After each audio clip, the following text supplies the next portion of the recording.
네, 공야의 소리가 들리는 여러분 안녕하십니까? 4월 24일 수요일 이제 밤인데요. 이제 우리가 또 3일 또는 수요 예배를 하지만 창조의 넷째 날을 맞았습니다. 저녁 때 우리는 9시에 우리가 예수님 앞에 예배를 하는데요. 한 시간 남겨놓고 잠깐 여러분과 같이 이 시간 스가랴 소선지서 계속해서 스가랴서 5장입니다. 잠깐 여러분과 같이 나누시도록 하겠습니다. 이제 구약성경 12소선지서 중에 오늘 제 말라기 하나 남겨놓고 11번째 책에 와 있는데요. 지난 시간에 이어서 오늘은 그 스가랴 5장을 잠깐 보겠습니다. 스가랴 5장도 역시 마찬가지로 날아가는 어떤 그 두루마리에 대한 이 환상이 보이고 있습니다. 뿐만 아니라 어떤 그 그릇에 어떤 바스켓 어떤 그 에바라는 그 어떤 이런 도구 속 어떤 이런 그런 속에 자루 속 그곳에 어떤 한 여인이 앉아 있는 그 환상에 대한 문제 여기에 이제 스가랴 5장에 이렇게 나와 있습니다. 요한계시록 사실은 5장에는 예수 그리스도가 어린 양께서 하늘보좌에서 모든 영광을 받으시고 성부 하나님으로부터 일곱 인봉한 책을 띄시는 또 장면이 나오죠. 그 스가랴 5장에도 특별하게 이렇게 어떤 그 악에 대해서 이렇게 언급하고 있습니다. 하나님의 심판을 반드시 악을 심판해야 되겠죠. 전반전은 이렇게 날아가는 두루마리에 대한 환상을 보여요. 날아가는 두루마리. 두루마리라는 것은 책을 이렇게 똘똘 마른 상태인데요. 날아간다 이것입니다. 뜻이 뭐냐면은 날아가는 두루마리를 보나이다 했는데 장이 20규빗이요 광이 10규빗이다. 20규빗이라면 뭐 45에 20이니까 약 8m 정도. 10규빗이라면 약 5m 정도. 뭐 약 10 곱하기 5 정도 이렇게 되는 약 그 정도의 크기의 어떤 두루마리가 하늘을 날아가는 이런 환상인데요. 이것을 통해서 하나님께서는 저주라 이렇게 말하고 있어요. 저주. 하나님이 바란 저주가 날아가는 두루마리로 보였다. 말씀으로 선포됐다는 것이겠죠. 어떤 사람이 이런 저주를 받느냐면 도적질하는 자. 이 편 글대로 끊쳐지고 남의 것을 도적질하거나 하나님 것을 도적질하는 모든 사람들. 하나님 앞에서 정말 예수 믿음대로 성경대로 우리가 믿음 생활하지 못하면 도적질하는 자가 되겠죠. 물은 맹세하는 자도 끊어진다. 맹세라는 것은 하나님께서 좋아하지 않습니다. 왜냐하면 스스로 자기 자신이 책임을 져야 되는데 누구 무언가를 향해서 맹세하고 하나님을 향해서 맹세하고 이런 것은 결국 스스로가 여기 본문의 말씀을 통해서 저주받는 사람은 일단 도적질하는 사람, 그 다음에 맹세하는 사람은 저주를 받게 돼요. 여러분 무엇을 우리가 조심해야 되겠습니까? 도적질한다. 잘 생각해 봐야 됩니다. 예수님 것을 도적질하고 있지 않는가? 정말 남의 것을 하나님 것을 도적질하고 있지 않는가? 사람 것을 도적질하고 있지 않는가? 정말 우리는 예수님 때문에 베풀고 살 수는 없단 말입니까? 뭐 또 맹세하는 자, 맹세라는 것은 굉장히 자기 스스로 책임을 지지 못한다는 것으로서 남에게 책임을 전가하는 경우가 되는데요. 어쨌든 이 두 가지 문제에 대해서 주님은 저주받는다. 저주가 여기 들어간다고 했어요. 도적의 집에도 저주가 들어가고 또 하나님 여호와 이름을 망령되이 맹세하는 자의 집에도 들어간다. 여호와 하나님의 이름을 감히 부르면서 망령되이 있게 이렇게 말하면은 저주가 집에 머문다는 거예요. 보세요. 그 집에 머무르며 그 집을 그 나무와 거두를 아울러 살르리라. 그러나 오늘 여러분 우리가 알게 모르게 지은 죄악 속에서 만약 저주가 우리 삶 가운데 머물러 있다면 뭐예요? 회개하는 것밖에 없습니다. 회개는 그 죄를 다시 반복하지 않는 거죠. 더 중요한 것은 예수님의 십자가의 피를 의지해서 회개하고 용서를 구하고 씻음받 확신을 가지면서 예수님의 성령님과 동행하는 것밖에 없네요. 그렇게 날아가는 두루마리 형상이 여기 보이고 있습니다. 그 비전이죠. 두루마리. 어떤 사람은 이걸 영어로 볼 때 그 마치 날아가는 두루마리를 그 UFO 있지 않습니까?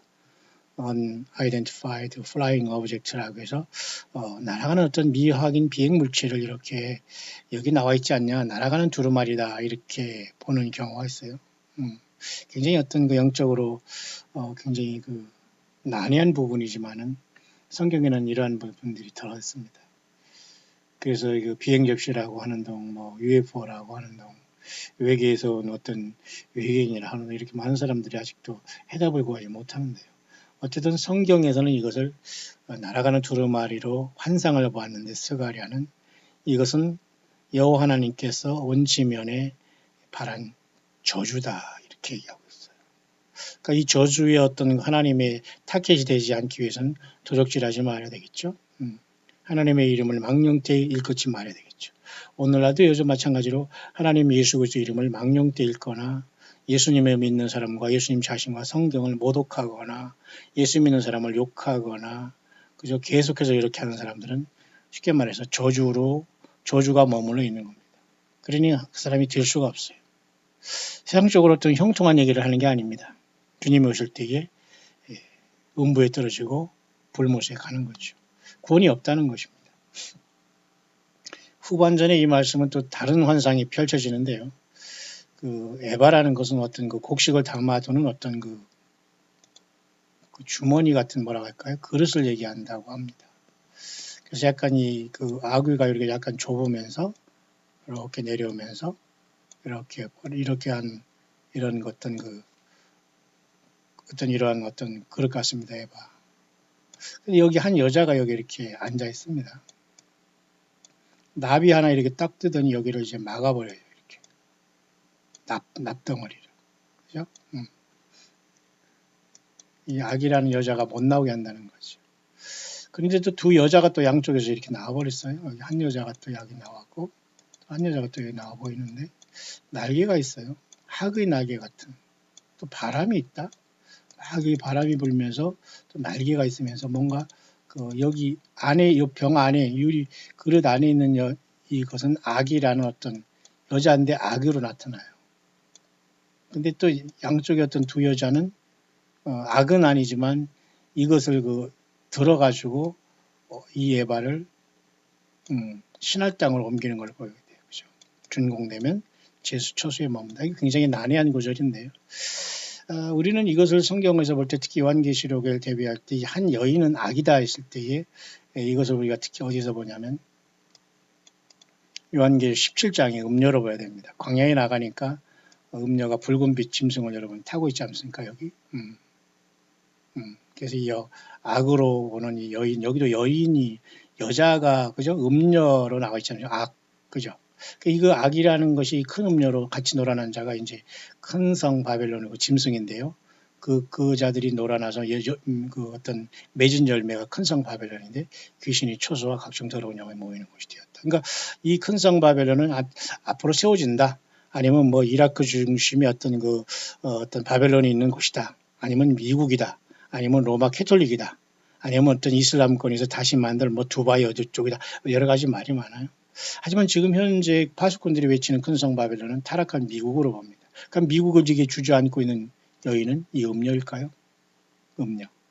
많은 물 위에 앉아 있다고 했어요. 그러니까 철푸덕이 물 위에 앉아 있기 때문에 모두가 다 이 음녀와 간음을 했다는 거예요. 그러니까 예수님 외에도 모든 것을 섬기고 있고 예수님도 모르면서 세상 사람들이 지금 태평하게 살아가고 있더니 다 영적인 간음이 아닐까요? 자, 그런 차원에서 오늘 스가랴서는 그렇게 마무리되고 있네요.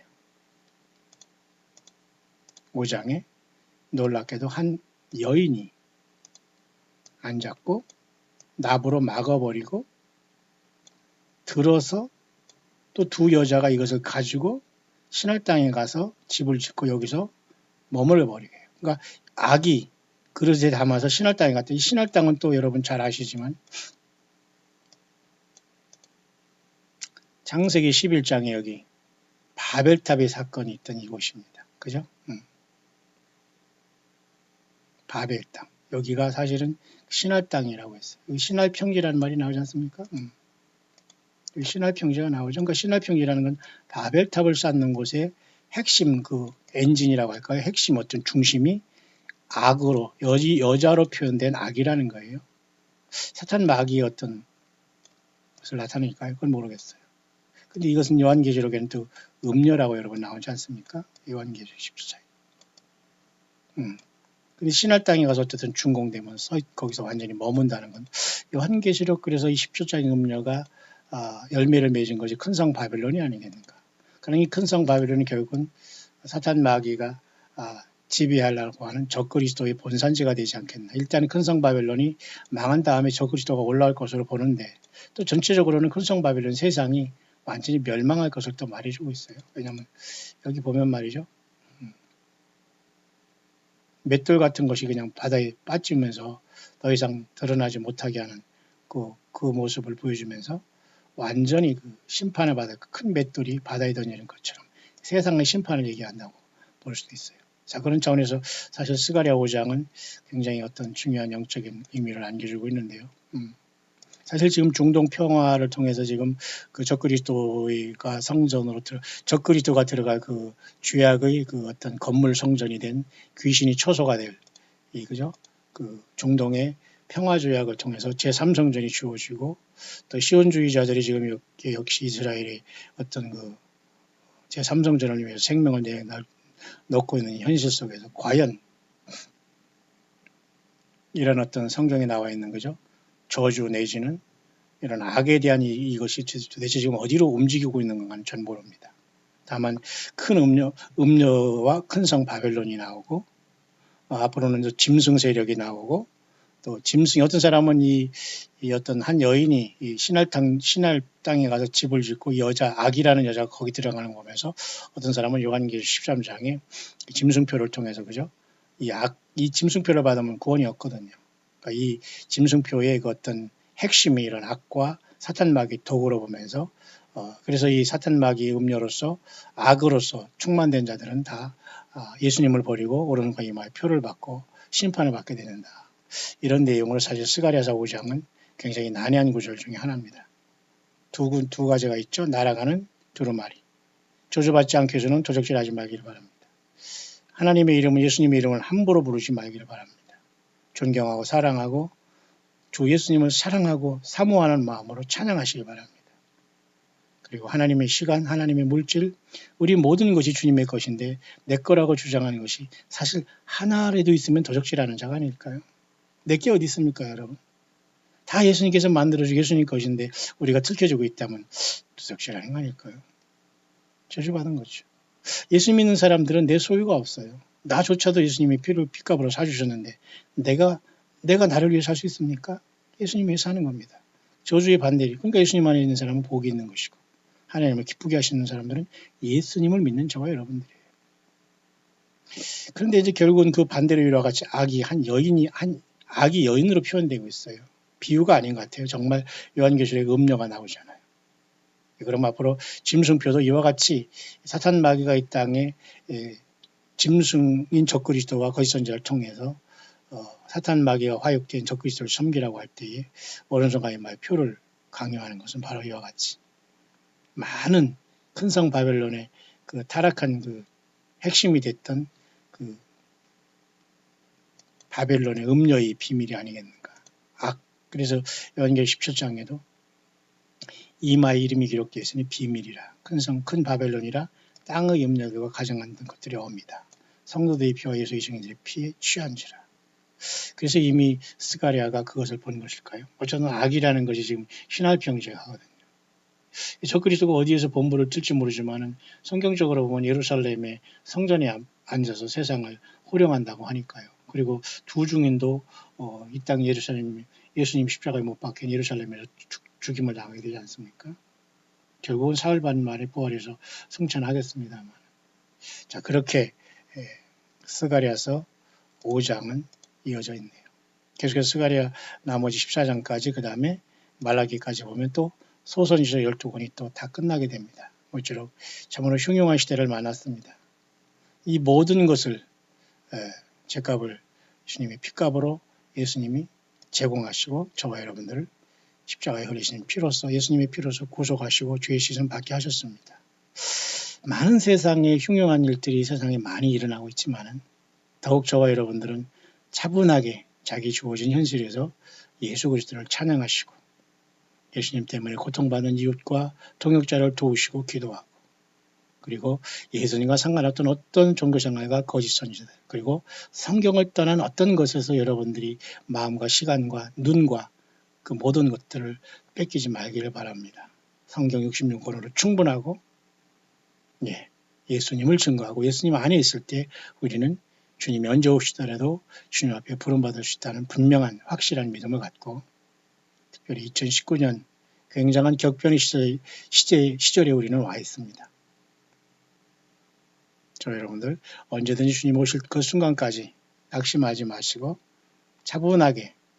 차분한 마음으로 경건하게 예수 그리스도를 순도 백으로 찬양하는 곳에 함께 모여서 주님을 경배하고 아니면 여러분 혼자라도 힘껏 예수님을 부르시면서 삶의 용기 잃지 마시고 주님 오심을 학수고대하면서 이 광야 같은 세월 잠시 왔다 가는 세상에서 예수 없이 살다가 주님 못 만나 영원한 심판과 불못으로 가지 말고 나를 위해 피 흘리신 예수님께 모든 저주를 담당하신 예수님께 그 피에 우리 모든 죄를 씻고 흰옷 입고 주님과 동행하다가 이 모든 악들이 다 처리되고 특히 42달의 짐승동치를 통해서 짐승이 이 땅에 올라올 때 많은 사람들이 땅에 남아서 짐승표를 받게 되고 많은 사람들이 죽음을 당하게 될 것입니다.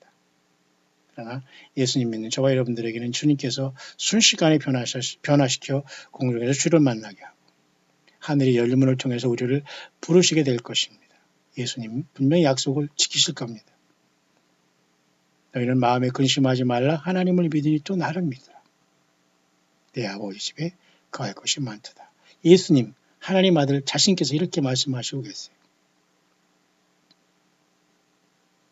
예수님의 십자가의 고난을 깊이 묵상하며 속히 이 땅에 다시 오실 예수님을 학수고대하면서 여러분 낙심하지 말길 바랍니다. 요한복음 14장입니다. 너희는 마음에 근심하지 말라. 하나님을 믿으니 또 나를 믿으라. 내 아버지 집에 거할 것이 많도다. 그렇지 않으면 너희에게 일렀으리라. 내가 너희를 위하여 초소를 예비하러 가노니 가서 너희를 위하여 초소를 예비하면 내가 다시 와서 너희를 내게로 영접하여 나 있는 곳에 너희도 있게 하리라. 이 얼마나 놀라운 말씀입니까? 광야길을 걸어가는 저와 여러분들이요. 예수님이 오시고 계십니다. 모든 악을 제거하고 세상을 심판하고 예수님의 피로 죄시씀 받는 저와 여러분들을 구원하시기 위해서 주님께서 부활시키기 위해서 오시고 있습니다. 저와 여러분들 꼭 예수님 만나는 광야의 동역자들 되시기를 주의 이름으로 축원합니다.